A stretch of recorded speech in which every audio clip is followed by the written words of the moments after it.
മഹത്വപ്പെടുമാറാകട്ടെ. വന്നിരിക്കുന്ന എല്ലാ പ്രിയപ്പെട്ടവർക്കും യേശു ക്രിസ്തുവിന്റെ പരിശുദ്ധ നാമത്തിൽ വന്ദനങ്ങൾ അറിയിക്കും. നമുക്കൊരുമിച്ച് ഈ സ്ഥലത്ത് ഇങ്ങനെ കൂടി വരുവാൻ കർത്താവ് തന്ന ഈ അവസരത്തിനായി കർത്താവിനെ സ്തുതിക്കുന്നു. എല്ലാ സൗകര്യമായിട്ട് ഒരുമിച്ച് കൂടാൻ ദൈവം സ്ഥലമൊക്കെ ഒരുക്കി. എന്താണ് മാനസാന്തരം? അല്ല, വീണ്ടും ജനം എന്നാണ് നമ്മുടെ പ്രധാന വിഷയം. വീണ്ടും ജനിക്കുക എന്ന് പറയുമ്പോൾ ഒരു കുഞ്ഞ് ജനിക്കുന്നതിന് കുഞ്ഞിന് കാര്യമായിട്ടൊരു പാർട്ടില്ലെന്ന് നമുക്ക് തോന്നും. എങ്കിൽ ആത്മീയ വിഷയമായ ഈ വീണ്ടും ജനനം എന്ന് പറയുന്നതിൽ നമുക്കൊരു പങ്കുണ്ട്. അതുകൊണ്ടാണ് കർത്താവ് പിന്നെ നിക്കോദീമോസിനോട് പറയുമ്പോൾ നീ പുതുതായി ജനിക്കണം. സോ അതിനകത്ത് തന്നെ നീ പുതുതായി ജനിപ്പിക്കപ്പെടണമെന്നല്ല പറയുന്നത്, പിന്നെ പുതുതായി ജനിക്കണമെന്നാ പറയുന്നത്. നമുക്കൊരു പാട്ടുണ്ട്, അതുകൊണ്ടാണ് നമുക്ക് ആ പാട്ടുള്ളതിന്റെ ആ പാട്ട് ഞാൻ നിങ്ങൾ പറഞ്ഞു, മാനസാന്തരപ്പെടണം. എന്താണ് മാനസാന്തരം എന്ന് ഞാൻ ഇതിനെ പറഞ്ഞുകൊണ്ടിരിക്കുകയായിരുന്നു. മാനസാന്തരം എന്ന് പറയുന്നത് ദുർമാർഗത്തിൽ നിന്ന് സന്മാർഗത്തിലേക്കുള്ള തിരിച്ചിലിനേക്കാൾ സ്വയത്തിൽ നിന്ന് ദൈവത്തിലേക്കുള്ള തിരിച്ചിൽ. എനിക്ക് വേണ്ടി ദൈവം എന്ന് പറയുമ്പോൾ ഞാനാണ് അതിന്റെ കേന്ദ്രം. എന്നാൽ ദൈവത്തിന് വേണ്ടി ഞാൻ എന്ന് പറയുമ്പോൾ എംഫസിസ് അങ്ങ് ഷിഫ്റ്റ് ചെയ്യും. അതിന്റെ ആ പ്രാധാന്യം മാറി, ദൈവമാകും പ്രധാനം. ഇതുപോലെ ഒരു സെൽഫ് സെന്റേർഡ് ലൈഫിൽ നിന്ന് ഒരു ക്രൈസ്റ്റ് സെന്റേർഡ് ലൈഫിലേക്ക് നമ്മൾ മാറണം. ഇനിയിപ്പോ പറഞ്ഞ മനസ്സിലായല്ലോ. എല്ലാ ആളുകളും സെൽഫ് സെന്റേർഡാ. അവരെ സെൽഫിനെയാണ്, അവരുടെ സെൽഫാണ് അവരുടെ ദൈവം. The whole world is revolving around their self. അവരുടെ സെൽഫിനെ ചുറ്റുമാക്കാൻ അങ്ങോട്ടിരിക്കും. ആ സെൽഫ് സെന്റേർഡ് ലൈഫിൽ നിന്ന് ക്രൈസ്റ്റ് സെന്റേർഡ് ലൈഫിലേക്ക് വരണം.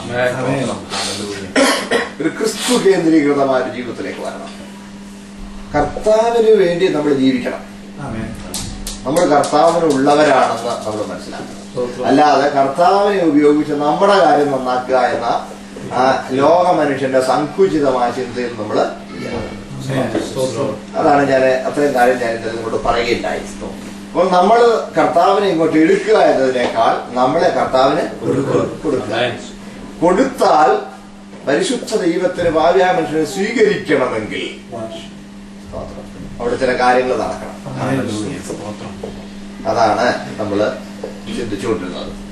ഞാൻ ഒരു ഉദാഹരണം പോലെ പറയാം. ഈ ബോംബെയിൽ നിന്ന് വന്ന ഒരു സഹോദരനെ ഞങ്ങൾ കണ്ടു.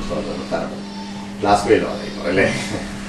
എവിടുന്നാ തോന്നുന്നു, ബോംബെയിൽ നിന്നാണോ ഗ്ലാസ്ഗോയിൽ നിന്നാണോ നമുക്ക് എനിക്ക് ചിലപ്പോൾ അങ്ങനെ തോന്നാറില്ല. ഇവിടുത്തെ വരിക. ബോംബെയില് നല്ല ബിസിനസ് ചെയ്യുന്ന ഒത്തിരി മലയാളികളുണ്ട്. ഔട്ട്സൈഡ് ഓഫ് ബോംബെ ഒരു റബ്ബർ ബേസ്ഡ് ഒരു ഇൻഡസ്ട്രി നടത്തുന്ന ഒരു സ്നേഹിതൻ ലാറ്റക്സ് കൊണ്ടുവന്ന് അവിടെ കുറെ പ്രോഡക്ട്സ് ഒക്കെ ഉണ്ടാക്കി വിൽക്കുകയായിരുന്നു. അവിടെ അങ്ങനെ ഇരിക്കുമ്പോൾ ഒരാള് ഒരു മലയാളി, ഒരു 30-38 വയസ്സുള്ള ഒരു മലയാളി അവിടെ ചെന്നു ജോലി അന്വേഷിച്ചു.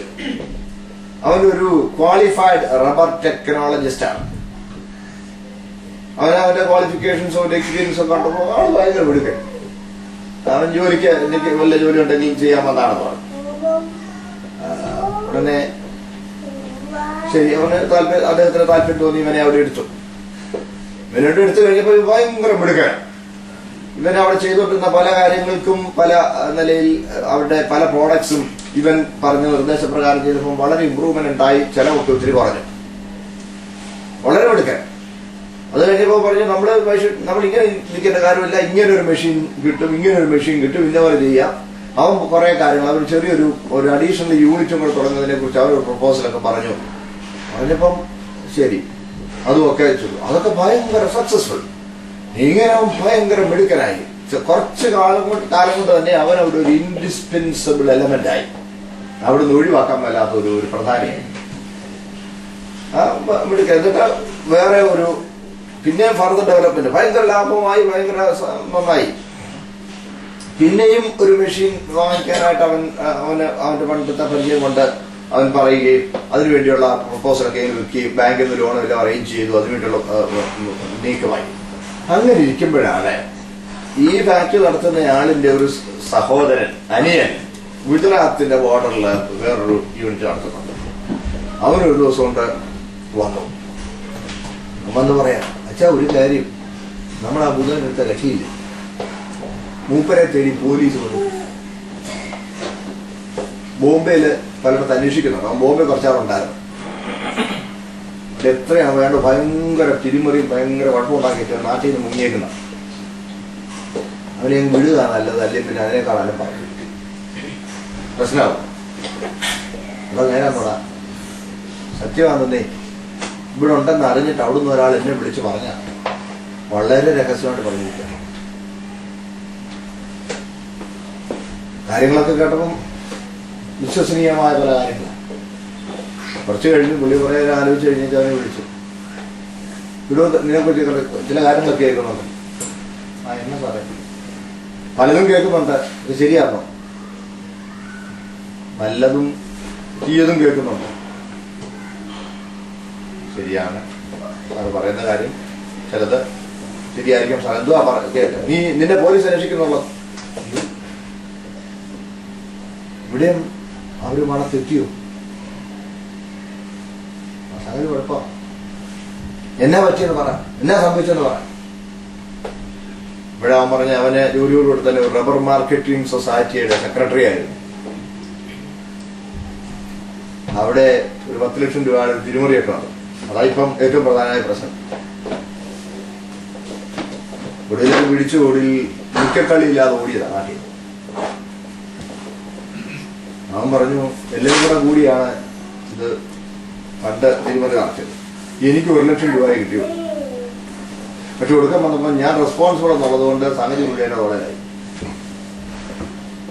അതും കിട്ടി 1 ലക്ഷം രൂപ അതിലേക്കും പോയി. എന്തു ചെയ്യാനാ? ഞാൻ പോയ കാരണം പ്രശ്നമാവും.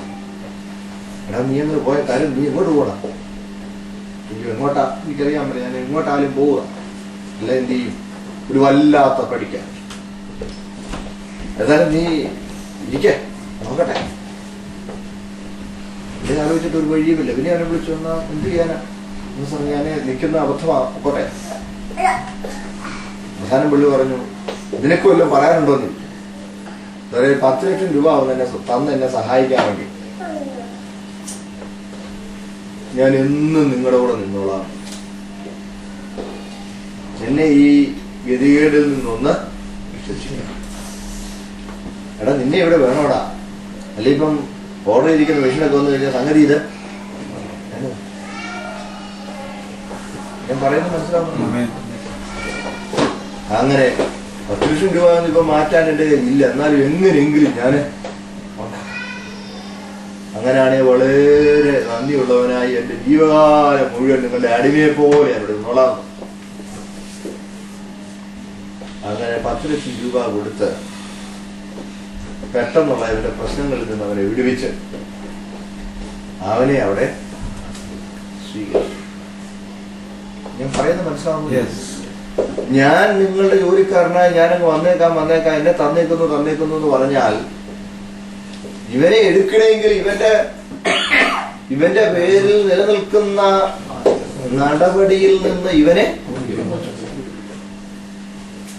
ഞാൻ പറയുന്നത് മനസ്സിലാവുന്നു.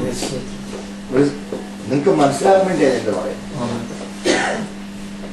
പാപിയായി ദൈവനീതിന് മുൻപാകെ നരകത്തിന് വിധിക്കപ്പെട്ടിരിക്കുന്ന മനുഷ്യനെ അവൻ തന്നെ കർത്താവിനായി സമർപ്പിക്കുമ്പോൾ പരിശുദ്ധ ദൈവത്തിന് അവനെ സ്വീകരിക്കണമെങ്കിൽ അവനെതിരെയുള്ള ദൈവനീതിയുടെ ഡിമാൻഡ് അത് ഫുൾഫിൽ ചെയ്യണം. അതാണ് യേശു ക്രിസ്തു കാൽവറിയിൽ നിവർത്തിച്ചു. നമ്മെ സ്വീകരിക്കുവാൻ ദൈവമൊരുക്കിയ വഴിയാണ് കാൽവറിയിലെ പ്രായശ്ചിത്ത ബലി. അതാണ് യേശു പറയുന്നത്, ഞാൻ തന്നെ വഴിയും സത്യവും ജീവനുമാണ്. ഞാൻ മുഖാന്തരമല്ലാതെ പിതാവിനെടുക്കൽ. പെന്തക്കോസ്ത് സമൂഹത്തിലെ ഒരു മിഡിൽ റൈറ്റ് ലീഡർ, അങ്ങനെ പറയാം, ഒരിക്കൽ സംസാരിക്കുന്ന കൂട്ടത്തിൽ എന്നോട് ചോദിച്ചു, എന്റെ ദൈവദാസനെ, നമ്മളിങ്ങനെയൊക്കെ പറഞ്ഞാലും ഈ യേശുക്രിസ്തുവിൽ കൂടെ മാത്രമേ രക്ഷയുള്ളെന്ന് പറ്റും അങ്ങനെ അങ്ങ് തീർത്ത് പറയാനൊക്കുവോ?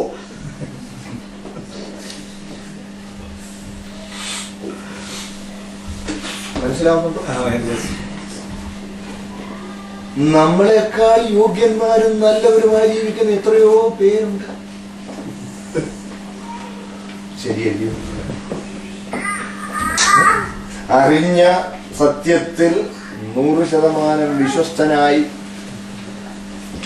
പരമാർത്ഥമായി, നിർമ്മലനായി, നിഷ്കളങ്കതയോടെ ജീവിക്കുന്ന എത്രയോ പേരുണ്ട്. ഇവരെല്ലാം ദൈവം തള്ളി അങ്ങ് നരകത്തിൽ വിടുമെന്ന് പറ്റി പറഞ്ഞാൽ അതെങ്ങനെ അത്ര അങ്ങനെ ശരിയാവോ? എന്താ പറയുന്നത്? യേശുക്രിസ്തുവാണ് ഏകരക്ഷകനെന്നും യേശുക്രിസ്തു കൂടെ അല്ലാതെ വേറെ ഒരു രക്ഷാമാർഗം ഇല്ലെന്നും മറ്റും അങ്ങനെ അങ്ങ് കട്ടായം തറപ്പിച്ചും മറ്റും പറയാനൊക്കെ എന്താ തോന്നുന്നു? ഇതാണ്. അല്ലെങ്കിൽ നിങ്ങൾ പറ, മനുഷ്യവർഗത്തിന്റെ പാപപരിഹാരത്തിന് വേണ്ടി എന്തെങ്കിലും ചെയ്ത വേറെ ആരെങ്കിലും ഇവിടെ ഉണ്ടോ? ആരെങ്കിലും ഉണ്ടോ? നിങ്ങളുടെ കൂടെ ഉണ്ടേ സഹോദരങ്ങളെ? ഇല്ല, ഇല്ല. നമുക്കെതിരായിരുന്ന ദൈവനീതിയുടെ പൂർത്തീകരിക്കേണ്ടതില്ല, നമ്മെ ശിക്ഷാവിധിയിൽ നിന്ന് രക്ഷിക്കേണ്ടതില്ല. യേശുക്രിസ്തു മാത്രം. എന്തെങ്കിലും ചെയ്തോളൂ വേണ്ടി പറയാം അല്ലേ? കർത്താവ് എന്തെങ്കിലും ചെയ്യുക, ചെയ്യാനുള്ളതെല്ലാം ചെയ്യുക. വേറെ ആർക്കും വേണ്ടി ഒന്നും മിച്ചം വെച്ചിട്ടില്ല. അതാണ് കാൽവറിയിൽ വിളിച്ചു പറഞ്ഞത് തെറ്റലസ്റ്റായി എന്ന ഗ്രീക്ക് വാക്ക. സകലവും നിവൃത്തിയായി, നിവൃത്തിയായി, നിവൃത്തിയായി. ഈ തെറ്റലസ്റ്റായി എന്ന ഗ്രീക്ക് വാക്കിന്റെ അർത്ഥം ഒരാളിന് പറഞ്ഞ ഇങ്ങനെ വിശദീകരണമായി എബ്രായത്തിൽ പറയുന്നു, യേശുക്രിസ്തു ഒരിക്കലായി കഴിച്ച ശരീരയാഗത്താൽ എന്നേക്കുമുള്ള സൽഗുണ സമ്പൂർത്തി വരുത്തിയിരിക്കുന്നു എന്ന് പറയുന്നു. അത്രയും പറഞ്ഞെങ്കിൽ ഒറ്റ വാക്കിന് അർത്ഥമാകും. സ്തോത്രം. എന്നേക്കുമുള്ള സൽഗുണ സമ്പൂർത്തി. വേറെ ആർക്കും അതിനോടൊന്നും കൂട്ടാൻ ആവശ്യമില്ലാത്ത വിധം യേശുക്രിസ്തു ഒരുക്കിയിരിക്കുന്ന രക്ഷാപദ്ധതി പൂർണ്ണമാണ്. അതുകൊണ്ട് ഇനി ആര് പറഞ്ഞു തോന്നാലും യേശുക്രിസ്തുവിലാകാതെ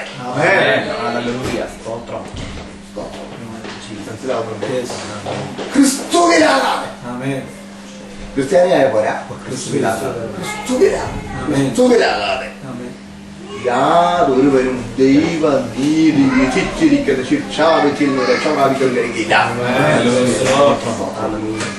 അത് ക്രിസ്തുവിലാകാൻ സ്തോത്രം. ക്രിസ്തു നിവർത്തിച്ച രക്ഷാ പദ്ധതിയിൽ പങ്കുചേരണം. നമ്മളെ തന്നെ ഏൽപ്പിച്ചു കൊടുക്കണം. കർത്താവിനായി ഏൽപ്പിച്ചു കൊടുക്കണം. ക്രിസ്തുവിനെ ധരിക്കണം. ആ മരണത്തോട് ഏകീഭവിക്കണം. ആ മരണത്തിൽ പങ്കാളിയാകണം. അത് ഹൃദയം കൊണ്ട് വിശ്വസിക്കണം. തലകൊണ്ട് സംബന്ധിച്ചാൽ പോരാ. It is not an intellectual acceptance, but it is an emotional involvement in it. തല കൊണ്ട് സമ്മതിച്ചാൽ പോരാ, ഹൃദയം കൊണ്ട് വിശ്വസിക്കുമ്പോൾ അതിൽ പങ്കാളിയാകും. മരണത്തിൽ പങ്കാളിയാകുവാൻ ഹൃദയപൂർവ്വം ഏൽപ്പിച്ചു കൊടുക്കുന്നു. അതിന്റെ ഒരു ചുവടാണ്, ഏറ്റവും പ്രധാനപ്പെട്ട ഒരു ചുവടാണ് വിശ്വാസാനന്തരമുള്ള ജലസ്നാനം. ഞാൻ ഇന്നലെ രാത്രി നിങ്ങളോട് പറയുകയുണ്ടായി. ഞാൻ പറയുന്നത് മനസ്സിലാവുന്നുണ്ടല്ലോ. ഇവിടെ വന്നപ്പോൾ അവിടെ ഇരുന്നപ്പോൾ വൺസ് സേവ്ഡ് ഓൾവേസ് സേവ്ഡ് എന്ന് പറഞ്ഞ് ആർടി കെൻഡൽ എന്ന് പറയുന്ന ഒരു നല്ല എഴുത്തുകാരന്റെ പുസ്തകം അങ്ങനെ പറഞ്ഞു, ഗുഡ് റൈറ്റർ. ഓ, ഞാനപ്പോ അദ്ദേഹത്തോട് പറഞ്ഞു, he may be a good writer, but what he writes is possibly in the manner of he writing it, possibly it's an acceptable, enjoyable piece, possibly, but what is being served in that beautiful bowl is venom. You get me? എന്താ ഈ രക്ഷ? ഞാൻ പെട്ടെന്ന് ചുമ്മാ ഇങ്ങനെ turning on the pages at random, ഇങ്ങനെ at random turn over ചെയ്തപ്പോൾ അങ്ങനെ പറഞ്ഞിരിക്കുന്ന ചില കാര്യം ഇങ്ങനെ വന്നപ്പോൾ the question probably follows, what if a person is not actually baptized? ഇപ്പൊ പറഞ്ഞുകൊണ്ടിരിക്കുന്നത് തൊട്ടെടുത്ത് നോക്കിയപ്പോൾ അതിന്റെ തൊട്ട് മുമ്പ് അങ്ങനെ ആർഗ്യുമെന്റിനകത്ത് he be lost if he believes in his heart and heart that God raised Jesus from the dead, but he is not baptized. They answer, the thief on the cross was not baptized, but he confessed Jesus Lord. Moments before he died, he said to Jesus, Lord, remember me when thou comest into thy kingdom. And Jesus said unto him, verily I say unto you, today shalt thou be with me in paradise. Luke 23:42-43. എല്ലാവരും ചോദിക്കുന്ന ഒരു ചോദ്യമാണ്. കുരിശിലെ കള്ളൻ രക്ഷിക്കപ്പെട്ടു, പ്രധാനപ്പെട്ടില്ലെങ്കിൽ പറഞ്ഞപ്പോ കുരിശിലെ ഒരു ആർഗ്യുമെന്റ് അതോട് കേട്ടേ. ഇപ്പൊ ക്രൂശിലെ കള്ളൻ പ്രധാനപ്പെട്ട ഇല്ലേ? ക്രൂശിലെ കള്ളൻ. പക്ഷേ ഒരു കാര്യം മറക്കരുത്, ക്രൂശിലെ കള്ളൻ മരിച്ചു കഴിഞ്ഞ സ്നാനോപദേശം കൊടുത്തത്. അതിനു മുമ്പ് കർത്തൃമേശയുടെ ഉപദേശം കൊടുത്തു. പക്ഷെ സ്നാനത്തിന്റെ ഉപദേശം കൊടുത്തത് കുരിശിലെ കള്ളൻ മരിച്ചു കഴിഞ്ഞ. കാരണം സ്നാനം എന്ന് പറഞ്ഞാൽ യേശുവിന്റെ മരണത്തോടും അടക്കത്തോടും പുനരുത്ഥാനത്തോടും ഏകീഭവിക്കുന്ന. അത് അർത്ഥമാകണമെങ്കിൽ, ആ ഉപദേശത്തിന് മീനിങ് ഉണ്ടാകണമെങ്കിൽ മരണവും അടക്കവും ഉത്ഥാനവും കഴിയണം. മനസ്സിലായി? പുനരുത്ഥാനവും കഴിഞ്ഞെങ്കിലേ അതിന് മീനിങ് ഉണ്ടാകുകയുള്ളൂ. അതുകൊണ്ട് എന്റെ വാഴ്ത്തപ്പെട്ട കർത്താവ് മരിച്ച് അടക്കപ്പെട്ട് ഉയിർത്തെഴുന്നേറ്റ ശേഷമാണ് ഏത് ഉപദേശം കൊടുത്തത്?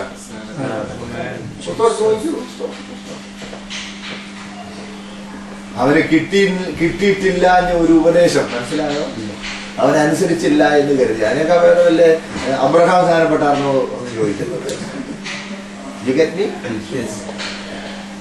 നമുക്കെല്ലാം അനുകൂലമായിരിക്കെ തന്നെ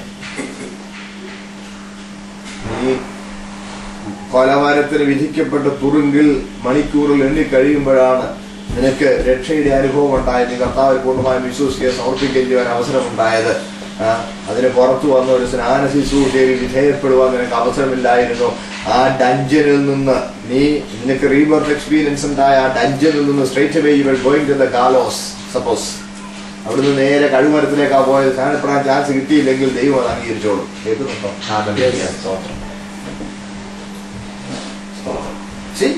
സഹോദരങ്ങളെ, നിസ്സാരമായിട്ട് എടുക്കാൻ പാടില്ല. നമുക്കെതിരെ ദൈവനീതിയുടെ കോടതി മരണവിധി വിധിച്ചിരിക്കുക. അതെ, അല്പം കൂടെ ഞാൻ വിശദീകരിക്കാം. സ്തോത്രം.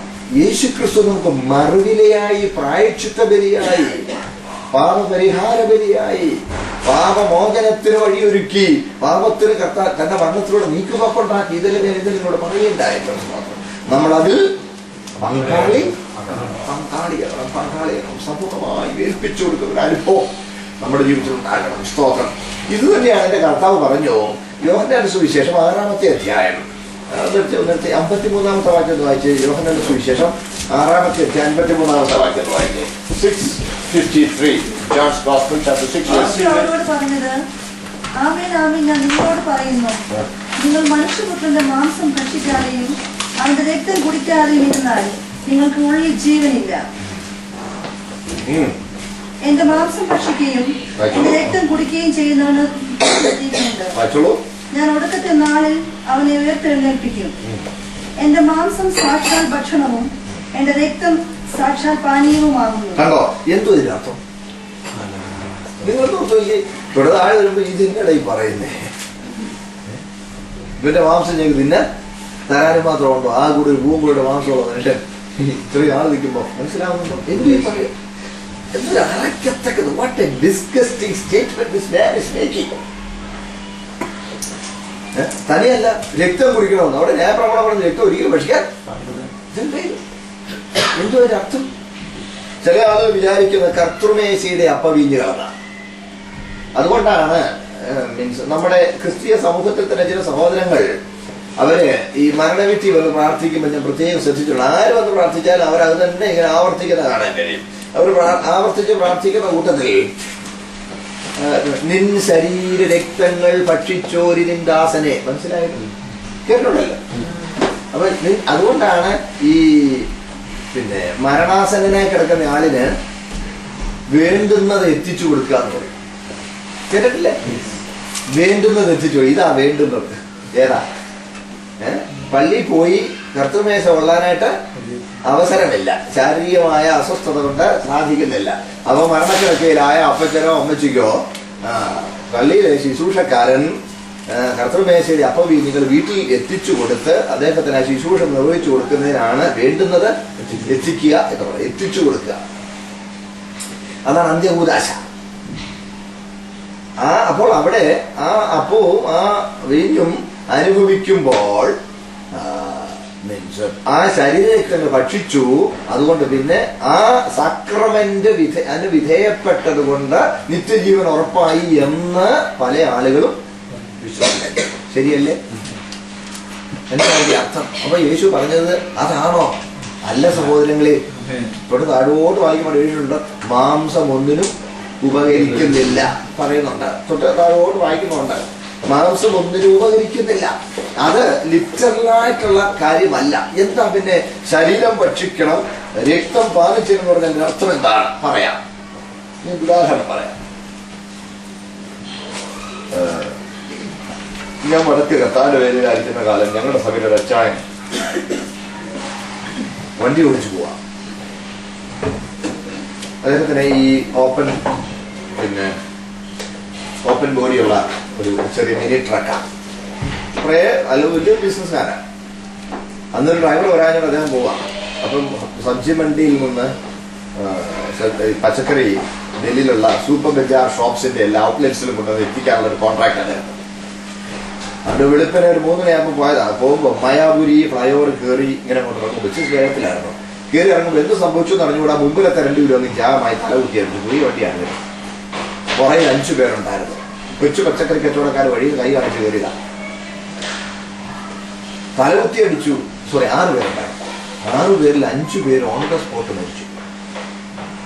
വേഗം ശബ്ദം കേട്ട് ആളുകൾ ഓടിക്കൂടി. പോലീസ് വന്നു.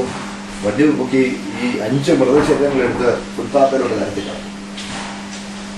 6-മനെ മാരകമായി ഉൾപ്പെട്ടു. അടുത്ത ഹോസ്പിറ്റലിലേക്ക് പായിഞ്ഞ് കൊണ്ടുപോയി. അദ്ദേഹം അവിടെ നിൽക്കുക. അദ്ദേഹത്തിന് കൂടെ ഉണ്ടാകുന്ന ആളുകളും കുഴപ്പം, ക്യാബിൽ നിന്നൊന്നും കുഴപ്പമൊന്നുമില്ല. ഇങ്ങനെ നിൽക്കുമ്പോൾ കുറേ പോലീസ് വന്നു.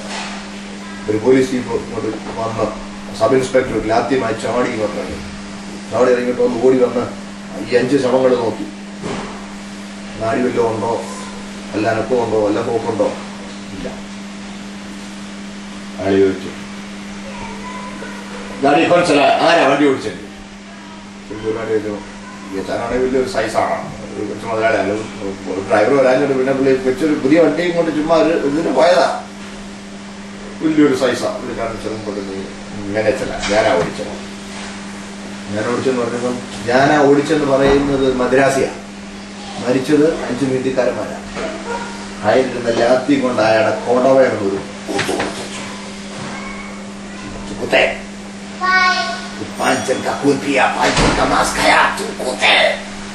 നായേ, നീ 5 പേരുടെ മാംസം തിന്നോ, നീ 5 പേരുടെ രക്തം കുടിച്ചോന്ന് കണ്ണിലോട്ട് തുറിച്ചു നോക്കിക്കൊണ്ടിരുന്നു. 3 പ്രാവശ്യം കണ്ണിലോട്ട് തുറിച്ചു നോക്കിക്കൊണ്ടിരുന്നു. ഭയങ്കര സമ്പന്നനായ ആചാരം. അദ്ദേഹം ഒരിക്കൽ 1-2 പ്രാവശ്യം പറഞ്ഞു, എന്റെ വളരെ ഉള്ളതെല്ലാം നശിച്ച് തെരുവ് തെണ്ടിയായി വഴി തുടങ്ങിയാലും വലിയ കുഴപ്പമില്ലായിരുന്നു. പക്ഷെ എനിക്ക് ആ ചോദിച്ചത് സഹിക്കാൻ ആ വാക്ക് പുള്ളിക്കാരൻ 3 ദിവസത്തേക്ക് ഉറങ്ങാൻ മേലായിരുന്നു. നായേ, നീ 5 പേരുടെ മാംസം തിന്നോ, നീ 5 പേരുടെ രക്തം കുടിച്ചോന്ന് ആ ചെവിയിലങ്ങ് മുഴങ്ങുകയാണ്. ഒരു തുള്ളി ചോരയെങ്കിലും ചുണ്ടലോട്ട് ചെന്നോ? പിന്നെന്താ അതിന്റെ അർത്ഥം? 5 പേരുടെ ശരീരം തകരുവാനും രക്തം ചിന്തുവാനും തന്റെ അശ്രദ്ധ മൂലം താൻ കാരണക്കാരനായി. കൂടെ ഉണ്ടേ എല്ലാവരും? 5 പേരുടെ ശരീരം തകരുവാനും 5 പേരുടെ രക്തം ചിന്തുവാനും താൻ കാരണക്കാരനായി. മാംസം തിന്നു, രക്തം കുടിച്ചു.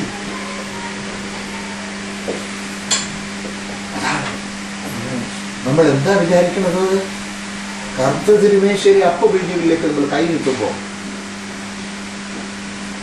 അപ്പത്തിൽ നിന്ന് ഒരു നുള്ള മുറിക്കുമ്പോ ആ ശരീരം തകരുവാൻ ഞാൻ കാരണക്കാരനായി. അതിൽ നിന്നും ഒരിറ്റൊരു ദാനം ചെയ്യുമ്പോ ആ രക്തം ചിന്തുവാൻ ഞാൻ കാരണക്കാരനായി.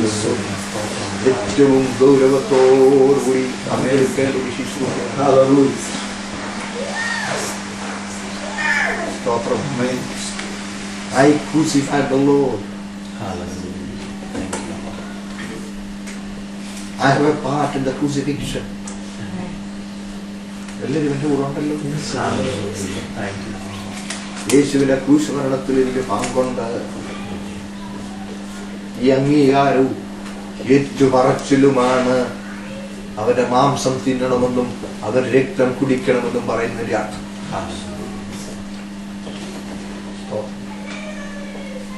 അനുതാപത്തോടും മനസ്സുരുക്കത്തോടും സമർപ്പണത്തോടും നന്ദിയോടും വിനയത്തോടുമല്ലാതെ ഈ സത്യത്തെ നമുക്ക് ഏറ്റുപറയുവാൻ കഴിയില്ല. വ്യക്തമായ സഹോദരനെ, പിന്നെ ഞാൻ അല്പം കൂടി ഒന്ന് വിശദീകരിക്കാം. പ്രിയമുള്ളവരെ, ന്യായപ്രമാണപ്രകാരം 2 പട്ടണങ്ങളുടെ നടുവിൽ ഒരു കൊല്ലപ്പെട്ട് കിടന്നാൽ ആ ശവം കിടക്കുന്നിടത്തുനിന്നും 2 പട്ടണങ്ങളിലേക്കുള്ള ദൂരം അളക്കണം. ഏത് പട്ടണത്തോടാണോ ഈ മൃതശരീരം അടുത്ത് കിടക്കുന്നത് ആ പട്ടണത്തിലുള്ളവർ അതിന്റെ കുറ്റമേൽക്കണം. താൽമൂദിൽ വിശദീകരണമുണ്ട്. ചുറ്റുമുള്ള മലകളിൽ പട്ടണങ്ങൾ പണിതിരിക്കുന്നു. നടുവിലുള്ള താഴ്വരയിലാണ് ഒരു മൃതശരീരം കിടന്നതെങ്കിൽ ചുറ്റുമുള്ള പട്ടണക്കാരെല്ലാം ആ രക്തപ്പഴി വഹിക്കണം. കേട്ടേ, ലോകത്തിന്റെ മധ്യഭാഗത്ത്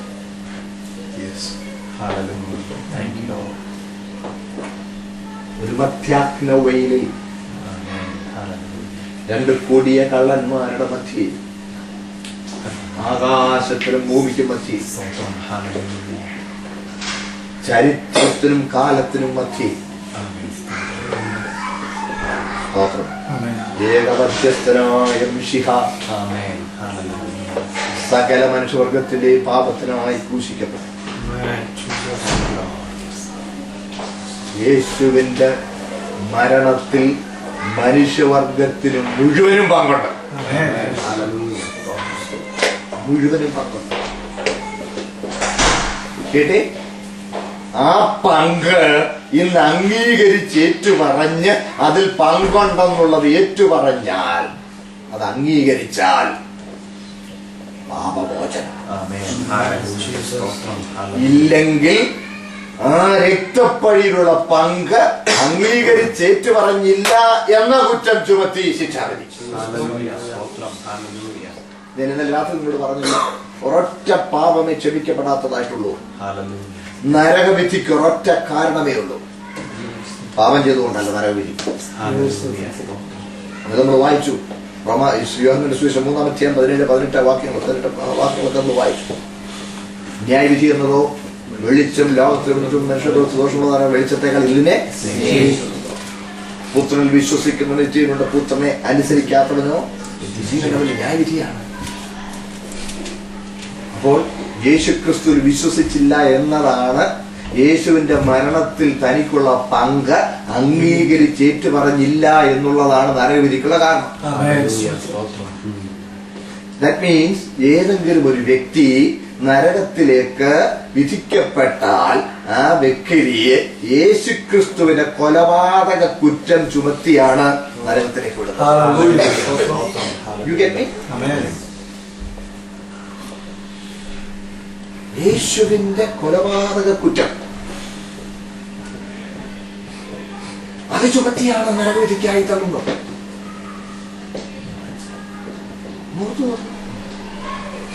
His blood is on me. മാപ്പുസാക്ഷിയാകാനുള്ള അവസരമായിരുന്നു. അതാണ് this is the time of grace. മാപ്പുസാക്ഷി എന്ന് പറഞ്ഞാൽ അറിയാമല്ലോ. മാപ്പുസാക്ഷി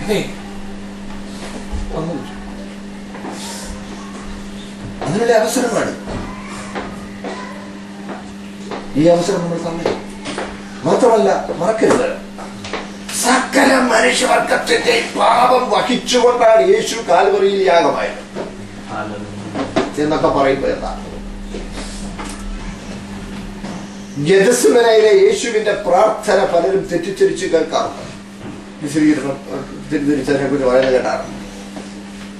ഗെത്സമനയിൽ എന്റെ വാഴ്ത്തപ്പെട്ട കർത്താവ് വീണ് കിടന്ന് പ്രാർത്ഥിക്കുകയാണ്, പിതാവേ കഴിയുമെങ്കിൽ ഈ ഭാരപാത്രം എങ്കിൽ നിന്ന് എങ്കിലും എന്റെ ഇഷ്ടമല്ല.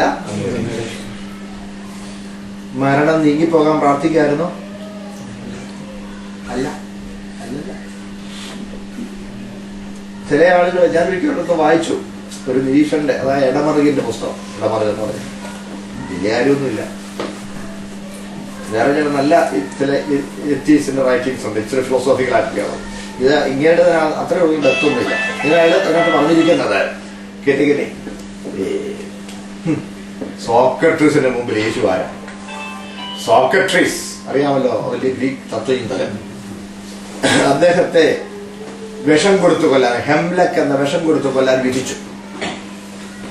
വിധിച്ചപ്പോൾ വിധി കേട്ട ഉടനെ അദ്ദേഹം കോടതിയിൽ പറഞ്ഞൊരു കാര്യം, ബഹുമാനപ്പെട്ട കോടതി എനിക്കൊരു കാര്യം അനുവദിച്ചാൽ സന്തോഷമായിരുന്നു. എന്താ അത്? സാധാരണ ഈ വിഷം കൊടുക്കുമ്പോൾ പടയാളികൾ നിലത്തോട്ട് മലർത്തി കിടത്തി നിലത്തോട് അമക്കി പിടിച്ച് കൈയും കാലും പിടിച്ച് ബലമായി വാ പിളർന്ന് മൂക്ക് പിടിച്ച് കുടിപ്പിക്കുകയാണല്ലോ. അങ്ങനെ ചെയ്യണ്ട, ഇങ്ങനെ തന്നാ മതി, ഞാൻ കുടിച്ചോളാം. ശരി, കുടിച്ചോളൂ. ഓ കുടിച്ചോളാം അനുവദിച്ചിരിക്കുന്നു. നിശ്ചിത ദിവസം രാവിലെ വേലിപ്പുറത്ത്, അത് തന്റെ എൻക്ലോഷറിന്റെ പുറത്ത് തന്റെ ശിഷ്യന്മാർ വന്ന് വാവിട്ട് വിളിച്ചുകൊണ്ട് നിൽക്കുമ്പോൾ അവരെ ആശ്വസിപ്പിച്ച ശേഷം ഈ ഹെംലക്ക് എന്ന ഉഗ്ര വിഷം നിറഞ്ഞ ആ ഗോബ്ലെറ്റ് ഇദ്ദേഹത്തിന്റെ കൊടുത്തപ്പോൾ പുഞ്ചിരിച്ചുകൊണ്ട് ഇവരെ ആശ്വസിപ്പിച്ചിട്ട് ആ പാത്രത്തെ ചുംബിച്ചിട്ടാണ് അദ്ദേഹം സന്തോഷത്തോടെ കുടിച്ചു മരിച്ചത്. ഇങ്ങനെ എഴുതിയിരിക്കുന്നത് ആ സോക്രട്ടീസിന്റെ മുമ്പിൽ തന്റെ കൂട്ടത്തിൽ ഒരാൾ ശത്രുപക്ഷം തിരിഞ്ഞെന്ന് വരി രക്ഷപ്പെടാൻ സാധ്യതയൊന്നും തിരിച്ചറിഞ്ഞ് യേശു കടന്ന് വെക്കാളം പിടിക്കുക. അയ്യോ രക്ഷിക്കണേ, പിതാവേ ഒഴിഞ്ഞുപോണേ, രക്ഷിക്കണേ, മനസ്സിലാവുന്നുണ്ടോ എന്ന് നിലവിളിക്കുന്നു. യേശു എത്ര അധമനാണ് എന്ന്. സോക്രട്ടീസിനേക്കാൾ ignoble personality, Socrates emerges as a nobler person എന്നാണെങ്കിലും പറഞ്ഞു. അല്ല, ഏതാണ് ഈ പാനപാത്രം? എന്താണ് അവിടെ സംഭവിച്ചത്? പറയാം. യേശുക്രിസ്തു പാപപരിഹാര ബലിയാകുന്നു എന്നുള്ളത് ലോകസ്ഥാപനം മുതലേ മുൻ പ്രവചിച്ചിരുന്ന കാര്യമാണ്. അതിന് നിഴലായിട്ടാണ് ആടുകൾ ഇവിടെ കൊല്ലപ്പെട്ടുകൊണ്ടിരുന്നത്. ഒരുവനൊരു പാപം ചെയ്താൽ അവനൊരു ആടിനെ കൊണ്ടുവരണം. ആട് കൊണ്ടുവന്ന് കഴിയുമ്പോൾ പുരോഹിതൻ അതിനെ അടിമുടി നോക്കും. മൂക്കിന്റെ അറ്റം മുതൽ വാലിന്റെ അറ്റം വരെയും കൊമ്പിന്റെ അറ്റം മുതൽ കുളമ്പിന്റെ അറ്റം വരെയും പരിശോധിക്കും. ഒരു ഊനവുമില്ലെന്ന് ഉറപ്പുവരുത്താൻ. ഒരു ഊനവുമില്ലെന്ന് ഉറപ്പുവരുത്തി കഴിയുമ്പോൾ രണ്ടാമത്തെ ചുവട്, പാപം ചെയ്ത് ഈ ആടിനെ കൊണ്ടുവന്ന പാപി ആടിന്റെ തലയിൽ കൈവച്ച് താൻ ചെയ്ത പാപങ്ങളെല്ലാം ഏറ്റുപറയും. ഇന്നത് ചെയ്തു, ഇന്നത് ചെയ്തു, ഇന്നത് ചെയ്തു, ഇന്നത് ചെയ്തു എന്നെല്ലാം ഏറ്റുപറയും. തന്റെ പാപം മുഴുവൻ ഏറ്റുപറഞ്ഞ് ആ പാപം മുഴുവൻ ഇതിനെ ചുമത്തുന്നു.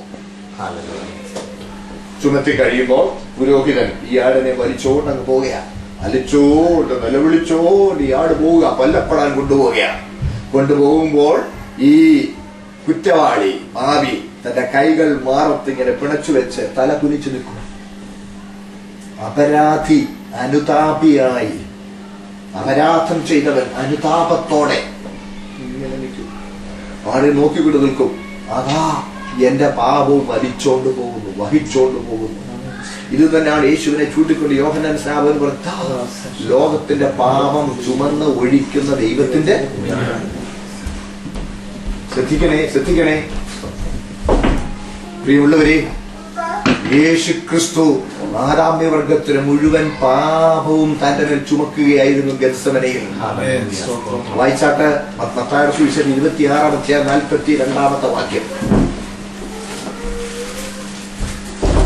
കസേരയിൽ ആരും റിലാക്സ് ചെയ്തിരുന്ന് ഒത്തിരി രണ്ടാമതും പോയി, പിതാവേ, ഞാൻ കുടിക്കാതെ അത് നീങ്ങിക്കൂടാ എങ്കിൽ നിന്റെ ഇഷ്ടമാകട്ടെ എന്ന് പ്രാർത്ഥിച്ചു. കേട്ടോ, പിതാവേ, ഞാൻ കുടിക്കാതെ അത് നീങ്ങിക്കൂടാ എങ്കിൽ നിന്റെ ഇഷ്ടം. എന്തോ ഒന്ന് അവിടുന്ന് നീങ്ങിപ്പോകണം.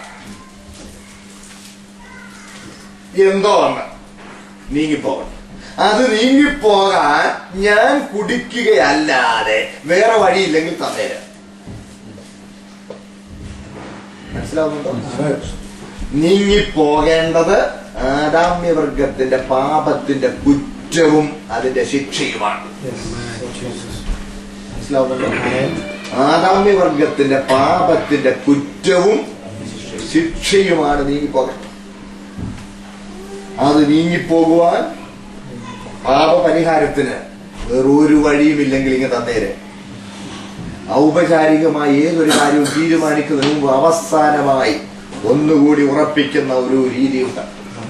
അതുകൊണ്ടാണ് ഈ കല്യാണത്തിനൊക്കെ ചെറുക്കനെ വേണ്ടി ചോദിക്കുന്നുണ്ട്, ഇരിക്കുന്നവരുണ്ട് ഇതുപോലെ ചൂടന്മാർ വല്ലതും ഉണ്ടെങ്കിൽ ചെറുക്കനും പെണ്ണും ഒരുങ്ങി വന്നു, ഇവിടെ വന്ന് ഈ പ്രസംഗമെല്ലാം കേട്ടിരുന്നിരുന്നിരുന്നിരുന്ന് അവസാനം പിന്നെ എഴുന്നപ്പറ്റി ചേർത്ത് പിന്നെ ചോദിക്കാം സമ്മതമാണ്. ഇത് ചോദിക്കുമ്പോ വല്ല ചൂടന്മാർ സമ്മതമല്ലേ പിന്നെ ഈ ഇത് ഏതായാലും. പക്ഷെ അത് ആവശ്യം. ഏതൊരു പ്രധാന കാര്യവും അതിന്റെ അവസാന നിമിഷത്തിന് മുമ്പും ഔപചാരികമായി ചോദിക്കുന്നത് ഒരാവശ്യം. മനുഷ്യ ചരിത്രത്തിലെ ഏറ്റവും നിർണായകമായ നിമിഷമാണ്. ആദാമ്യവർഗത്തിന്റെ മുഴുവൻ പാപത്തിന്റെ കുറ്റവും എന്റെ വാഴ്ത്തപ്പെട്ട കർത്താവ് ഏറ്റെടുക്കുകയാണ്. അവസാനമായി ചോദിക്കുക, ഞാൻ ഏറ്റെടുക്കുകയല്ലാതെ വേറെ വല്ല വഴിയുമുണ്ടെങ്കിൽ അറിയില്ല. മനസ്സിലാവുന്നുണ്ട്? വേറെ ഒരു വഴിയുമില്ല എന്നവിടെ വെളിപ്പെടുത്തുവാനാണ് സ്വർഗം. കാര്യം വിശദീകരിക്കാൻ ഞാൻ ഇങ്ങനെ പറയാറുണ്ട്. ഒരു ഭൂമിയുടെ സൃഷ്ടിച്ചാൽ മനുഷ്യവർഗത്തിന്റെ പാപത്തിന് പരിഹാരമാകുമായിരുന്നെങ്കിൽ പുത്രനെ കുരുതി കൊടുക്കില്ല. ഒരു ഭൂമിയല്ല, 1000 സൗരയൂഥങ്ങൾ സൃഷ്ടിച്ചാൽ എന്റെയും നിങ്ങളുടെയും പാപത്തിന് പരിഹാരമാവുകയില്ല. അതുകൊണ്ട് ഓമനപുത്രനെ പാപം ഏറ്റെടുത്ത് അതിന് ശിക്ഷ സഹിക്കുവാൻ ഏൽപ്പിച്ചു കൊടുത്തു. ആ ഔപചാരികതയുടെ നിമിഷത്തിൽ അവസാനമായി വേറെ ഒരു വഴിയുമില്ല എന്നുള്ളത് ഉറപ്പിക്കേണ്ടതിനാണ്.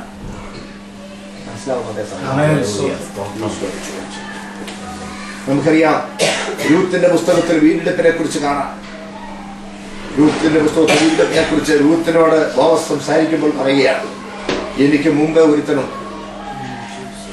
അവൻ വീണ്ടെടുക്കുന്നുണ്ടെങ്കിൽ ഞാൻ വീണ്ടെടുക്കാം. അവൻ കടന്നു പോകുമ്പോൾ ഇതോ ഇങ്ങോട്ട് വരാൻ പറഞ്ഞിരിക്കാൻ പറഞ്ഞു. പത്രത്തിന് മൂപ്പന്മാരുണ്ട്. നമ്മുടെ ബന്ധു ചാർച്ചക്കാരൻ എലിമേലെക്ക് തന്റെ വയൽ വിൽക്കുന്നു, അത് വീണ്ടെടുക്കുവാൻ നീയും ഞാനുമേ ഉള്ളൂ. നിനക്ക് സമ്മതമാണോ എന്ന് ചോദിച്ചു. ഞാൻ പറഞ്ഞാട്ടെ, ഇതേ ഒരു കാര്യം വീണ്ടെടുക്കുന്നത് കൊള്ളാം. വയൽ വീണ്ടെടുക്കുമ്പോൾ രൂത്തിനെയും വീണ്ടെടുക്കണം. കാര്യം മരിച്ചുപോയവന്റെ പേർ നിലനിൽക്കേണ്ടതിന് ആ മരിച്ചുപോയവന്റെ ഭാര്യയായ രൂത്തിനെയും നീ സ്വീകരിക്കണം. അങ്ങനെ അതോ ബുദ്ധിമുട്ടാണ്. Full redemption I cannot. മനസ്സിലാവുന്നേ? ശരി, അതാ ഞാൻ റെഡി. അങ്ങനെ അവൻ തന്റെ ചെരുപ്പ് ഊരിക്കൊടുത്തു. വീണ്ടെടുപ്പും കൈമാറ്റവും സംബന്ധിച്ച് കൈമാറ്റത്തിന് ചെരുപ്പ് ഊരിക്കൊടുക്കുന്നത് പതിവായിരുന്നു. വിവിധ പുസ്തകങ്ങളിൽ വിളിച്ചു വായിച്ചു. അതുപോലെ മനസ്സിലായോ? ആ പട്ടണത്തിന്റെ ആ നഗര ദ്വാരത്തിങ്കൽ വെച്ച് അവിടെ നടന്നതുപോലുള്ള ഒരു രംഗമാണ് ഇവിടെ നടന്നത്. ആദാമ്യ വർഗത്തിന്റെ പാപത്തിന്റെ കുമിഞ്ഞുകൂടിയ ഭീകരത, നിന്ദ്യവും നീചവുമായ, നിങ്ങൾക്കത് മനസ്സിലാവുന്നുണ്ടോ? ഒന്നുകൂടി ഞാൻ വ്യക്തമാക്കാം. എനിക്ക് അറിഞ്ഞുകൂടെ നിങ്ങൾക്കത് മനസ്സിലാവുന്നുണ്ടോ? തെറ്റും കുറ്റവും രണ്ടാ. You get me? തെറ്റു വേറെ, കുറ്റം വേറെ. കുറ്റം ഏറ്റെടുക്കുക എന്ന് പറഞ്ഞാൽ നിസ്സാര കാര്യമല്ല. ശിക്ഷ വേണേ സഹിക്കാം. The physical torture that Jesus had to suffer on the cross was nothing when compared with the internal agony he had to pass through. Amen. Hallelujah. ശിക്ഷ സഹിക്കാം, പക്ഷെ കുറ്റം ഏറ്റെടുക്കുക എന്ന് പറഞ്ഞാൽ നിസ്സാരമല്ല. കുറ്റം, നീചമായ കുറ്റം ഏറ്റെടുക്കേണ്ടി വരുന്ന രംഗമാണ്. എനിക്കത് മനസ്സിലാവുന്നുണ്ടോ? ഞാൻ പോയി ഉദാഹരണങ്ങളൊന്നും പറഞ്ഞ് വിശദീകരിക്കുന്നില്ല. മനസ്സിലായില്ല, വിഷയം വേണമെന്നുണ്ടെങ്കിൽ ഞാൻ കൂടുതൽ ഉദാഹരണങ്ങളൊക്കെ കൊണ്ട് പറഞ്ഞുതരാം. ശിക്ഷ സഹിക്കാം, പക്ഷേ കുറ്റമേറ്റെടുക്കാൻ ഇതാ ആ പാപത്തിന്റെ കുറ്റം പുത്രൻ ചുമക്കുകയാണ്. ആ പാപത്തിന്റെ കുറ്റം പുത്രൻ ചുമക്കുമ്പോൾ പെട്ടെന്ന് പറഞ്ഞാൽ, ഒരിക്കൽ ഞാൻ ട്രെയിനിൽ യാത്ര ചെയ്യാം, അൺറിസർവ്ഡ് കമ്പാർട്ട്മെന്റ് യാത്ര ചെയ്യുമ്പോൾ കുറെ പിള്ളേര് ചെറുപ്പക്കാരെല്ലാം കൂടെ ഉണ്ടായിരുന്നു. ഭയങ്കര തിക്കാണ്, ഭയങ്കര തിക്കം തിരക്കാണ്. അങ്ങനെ തിക്കം തിരക്കുള്ളപ്പോ 2-3 നല്ല ബൂസം ഫ്രണ്ട്സ് കുസൃതികളാണ്. അതിലൊരുത്തൻ ഒരു പെണ്ണിനെ ചേടി. അവിടെ നിന്ന് ഒരു പെമ്പിളാർ ഒരു പെണ്ണിനെ കുറച്ച് കഴിഞ്ഞപ്പോ ആദ്യം അയച്ചനെ മൈൻഡ് ചെയ്തില്ല. കുറച്ച് കഴിഞ്ഞപ്പോൾ അത് ശല്യം ചെയ്യുന്നു. അവിടെ ആൾക്കാരുണ്ടായിരുന്നു. അത് സംഗതി കുഴപ്പമാകുന്നു എന്ന് കണ്ടപ്പോ അവരെന്തോന്ന് അറിയുമോ? കിട്ടും. അവിടെ ആൾക്കാരൊക്കെ മുകളിൽ ഭക്തലുണ്ടായിരുന്നു. അവരെ ഇറങ്ങി വന്നു. തിരിച്ച് ആരെയാണെന്നറിയോ? അവരെ കൂടെ ഇടിച്ച് അവനെ അടിച്ച് കുറച്ച് കഴിഞ്ഞ് ഞാൻ ഇറങ്ങിയ സ്റ്റേജിൽ തന്നെയാ കുമാരറിഞ്ഞത്. അവനെതിരെ മറ്റൊരു കുമാരനെ കേൾപ്പി മറ്റോനെ എടാ അവനിറങ്ങി ചെന്നു. എടാ 2 തല്ല് കൊള്ളാക്കടാ, ഞാനും കേട്ടോനെ ഇന്ത്യയൊക്കെ കൂടി മേലാഞ്ഞം വരിക. എടാ 2 തല്ല് കൊള്ളായിരുന്നടാ. പക്ഷെ ആ അമ്പാറ്റൊരുക്കുന്ന മുഴുവൻ പേരും എന്നെ കണ്ട ആ നോക്കിയ നോട്ടം മനസ്സിലാവുന്നുണ്ടോ? നാണം കെട്ടവനെ നിന്റെ കൂടെ ഇറങ്ങി ചോദിച്ചു. ഞാൻ പറയാനില്ല. ഞാൻ നടന്നു പോകുമ്പോൾ എന്നെ പറയുന്നത് ഞാനില്ല, മേലാ നീ ഞാനെന്ന് വിളി, യാതൊരു തോന്നി, നീ നിന്റെ വഴി, ഞാൻ എന്റെ വഴി. അപ്പൊ അവൻ പറഞ്ഞ വാക്ക് കേട്ടേ, 2 തല്ല് കണി. ആ മനുഷ്യര് എന്നെ നോക്കിയ നോട്ടം. ശിക്ഷ സഹിക്കാം, കുറ്റം ചുമക്കാൻ കഠിനമാണ്. സ്തോത്രം. എന്റെയും നിങ്ങളുടെയും നീചമായ കുറ്റം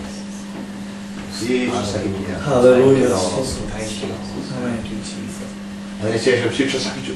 ഇവിടെ ഒരു ക്രൈസ്റ്റ് എന്ന് പറഞ്ഞ ഗിബ്സൺ ഒരു സിനിമ ഉണ്ടാക്കിയിട്ടുണ്ട്, ഒരു മൂവി ഉണ്ടാക്കിയിട്ടുണ്ട്. നിങ്ങൾ എല്ലാവരും കണ്ടു കാണുമായിരിക്കും. ഞാനും കണ്ടത്. അത് കണ്ടാൽ നമുക്കൊരു ഒരു തെറ്റായ ചിത്രമാണ്. അത് ഒത്തിരി അൺബിബിക്കലുള്ള കാര്യങ്ങൾ തന്നെ തന്നെ യേശുവിന്റെ വിഷയം തന്നെയാണ്. കണ്ടില്ലേ? ഒരു ഹെൽപ്ലെസ്നെസ്സാ. അയ്യോ എനിക്ക് ഗതി വന്നല്ലോ എന്നുള്ള രീതിയിലാണ് അതിനകത്തെ എനാക്ട് ചെയ്യുന്നത്, അല്ലേ? പക്ഷെ ബൈബിൾ അങ്ങനെയല്ല പറയുന്നത്. കർത്താവ് കുറ്റമേറ്റെടുത്ത് കഴിഞ്ഞ് ഇവിടെ ആ ആന്തരികമായ വ്യഥയേക്കാൾ വളരെ ചെറുതാണ് ഈ ശാരീരികമായ. അതുകൊണ്ടാണ് എബ്രായ ലേഖനം 2:9 നമ്മൾ വായിക്കുന്നു, മരണം ആസ്വദിച്ചു. Hallelujah. സ്തോത്രം. വായിച്ചു ഞാൻ പറഞ്ഞുകൊണ്ട് എങ്കിലും ദൈവകൃപയാൽ എല്ലാവർക്കും വേണ്ടി മരണം ആസ്വദിക്കുവാൻ കണ്ടോ? മരണം ആസ്വദിച്ചു. സന്തതിയെ കാണുകയും ഇഷ്ടവന്റെ കയ്യാൽ നമുക്ക് ക്രൂശീകരണത്തെ കുറിച്ചുള്ള ആ ചിത്രമൊക്കെ ഒന്ന് മാറണം. Hallelujah. സ്തോത്രം. Hallelujah. എല്ലാവരും എന്റെ കൂടെ ഉണ്ടേ. Amen. Hallelujah. അയ്യോ എനിക്ക് അർഹിക്കുന്ന ഗൗരവത്തോടെ പറയാൻ കഴിയുന്നില്ലല്ലോ എന്ന് ഓർത്തത്.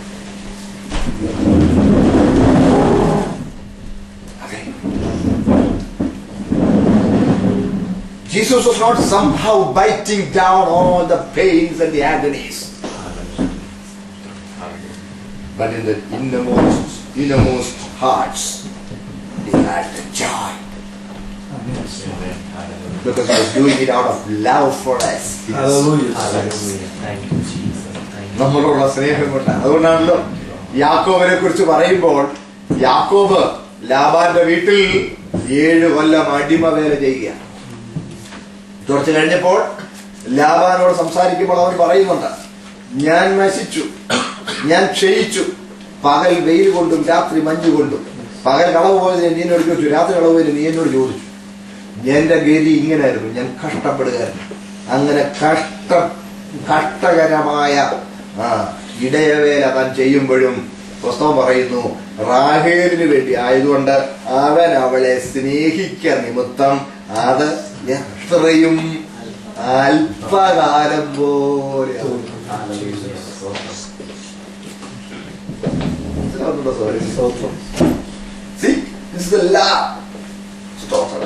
സ്നേഹമാണ് ഏറ്റവും പവർഫുൾ ആയിട്ടുള്ള ഒരു ഇമോഷൻ. എത്രയും അല്പകാലം എന്ന് അവന് തോന്നി. മകനെ സ്തോത്രം. വായിച്ചു ഞാൻ പറഞ്ഞുകൊണ്ട് 29 ഉൽപ്പത്തി 29:20 എടുത്തെങ്കിലും വായിച്ചേ. അങ്ങനെ യാക്കോബ് റാഹേലിന് വേണ്ടി 7 സംവത്സരം സേവ ചെയ്തു. അവൻ അവളെ സ്നേഹിക്കൊണ്ട് അത് അവന് അല്പകാലം പോലെ തോന്നി. കേട്ടോ, ഈ കർത്താവിനോടുള്ള സ്നേഹം നമ്മളെ നിർബന്ധിക്കാനുണ്ടല്ലോ. ഒരു വാക്കിന്റെ നിന്നയോ, ഒരു രാത്രിയുടെ ഉറക്കളപ്പോ, ഒരു ഒറ്റപ്പെടലോ, മനസ്സിലായോ? അത് നമുക്കൊരു സന്തോഷമില്ല. നിങ്ങൾ വിചാരിക്കുക, ഞാൻ 33 വർഷം മുമ്പ് കർത്താവിന്റെ വേലയ്ക്ക് ഇറങ്ങുമ്പോ 10 പേര് ഒരുമിച്ച് കൂടി എന്നെ പ്രസംഗിക്കാൻ വിളിക്കുമെന്നും കണ്ടല്ല ഞാൻ സുവിശേഷ വേലയ്ക്ക് ഇറങ്ങി. ഇന്നും അതിന് വലിയ പ്രതീക്ഷയൊന്നുമില്ല. പിന്നെ അന്ന് കൂടി ഒന്നിച്ച് പറയാം, ഒരാളുടെ പറഞ്ഞാലേ സന്തോഷം. അതുകൊണ്ട് പല അനുഭവങ്ങളിൽ കൂടി പോകാൻ ദൈവം എനിക്ക് അവസരം തന്നിട്ടുണ്ട്. ഞാൻ ചിലപ്പോ ഇങ്ങനെ പറയാറുണ്ട്, മിക്കവാറുള്ള 4 മൃഗങ്ങളുടെ എല്ലാം പേരെന്നെ വിളിച്ചിട്ടുണ്ട്. ഒരു മനുഷ്യനാണോ എന്ന് എനിക്ക് എന്നെ കുറിച്ച് തന്നെ സംശയം തോന്നത്തക്കതുപോലെ ആളുകൾ എന്നോട് പെരുമാറിയിട്ടുണ്ട്. ഒരിക്കലും ഒരു അനുഭവം കഴിഞ്ഞിട്ട് വീട്ടിൽ വന്ന് കണ്ണാടി പറ്റത്തില്ല. അവനെ ചൊല്ല് അതുപോലെ പുച്ഛിച്ച് അപമാനിച്ച് നിന്ദിച്ച് സംസാരിച്ചിട്ടുണ്ടാകും, ഒറ്റപ്പെടുത്തിയിട്ടുണ്ട്. പക്ഷേ ഒരു ഭാഗത്ത് ചെറിയ വിഷമൊക്കെ തോന്നുമെങ്കിലും ദൈവസന്നിധിയിൽ ഒരു നിമിഷം വന്നിരുന്ന് കഴിയുമ്പോ